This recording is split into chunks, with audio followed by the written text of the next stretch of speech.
मालूम होगी, मगर ये जारी थी। राम राज्य में शूद्र को हक नहीं था वेद पढ़ने का। यह तो कल्पना के बाहर थी बात कि डॉक्टर अंबेडकर जैसा शूद्र और राम के समय में भारत के विधान का रचयिता हो सकता था। असंभव।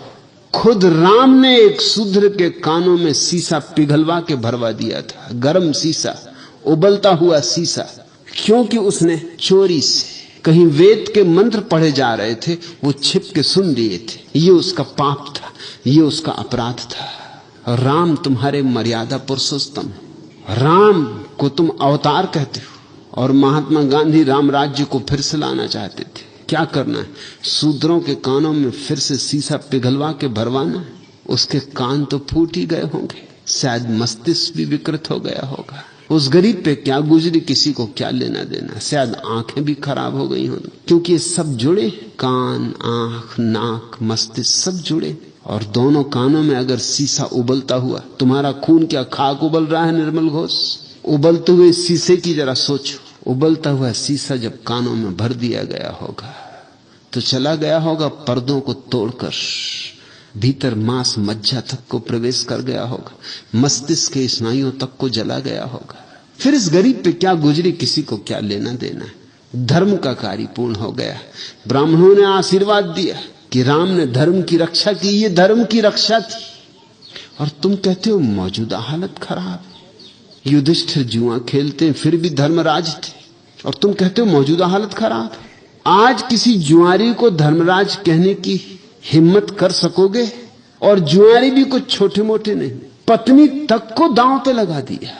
एक तो ये बात ही अशोभन है, क्योंकि पत्नी कोई संपत्ति नहीं। मगर उन दिनों यही धारणा थी, स्त्री संपत्ति।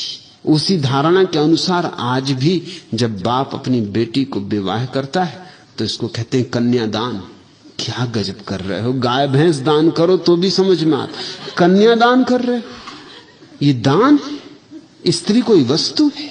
ये असभ्य शब्द, ये असंस्कृत हमारे प्रयोग शब्दों के बंद होने चाहिए। अमानवीय है, अशिष्ट है, असंस्कृत है। मगर युधिष्ठिर धर्मराज थे और दांव पर लगा दिया अपनी पत्नी को भी। हद का दीवानापन रहा होगा, पहुंचे हुए जुआरी रहे होंगे, इतना भी होश ना रहा। और फिर भी धर्मराज धर्मराज ही बने रहे, इससे कुछ अंतर ना आया।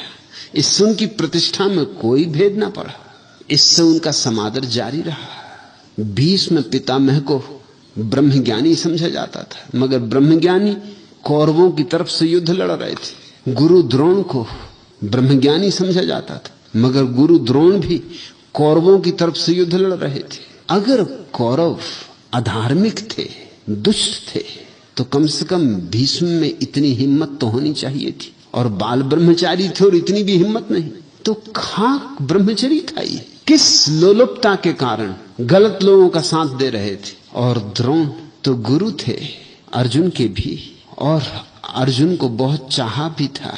लेकिन धन तो कौरवों के पास था, पद कौरवों के पास था, प्रतिष्ठा कौरवों के पास थी। संभावना भी यही थी कि वही जीतेंगे। राज्य उनका था, पांडव तो भिखारी हो गए थे। इंच भर जमीन भी कौरव देने को राजी नहीं थे। और कसूर कुछ कौरवों का हो ऐसा समझ में आता नहीं। जब तुम ही दांव पर लगाकर सब हार गए तो मांगते किस मुंह से थे?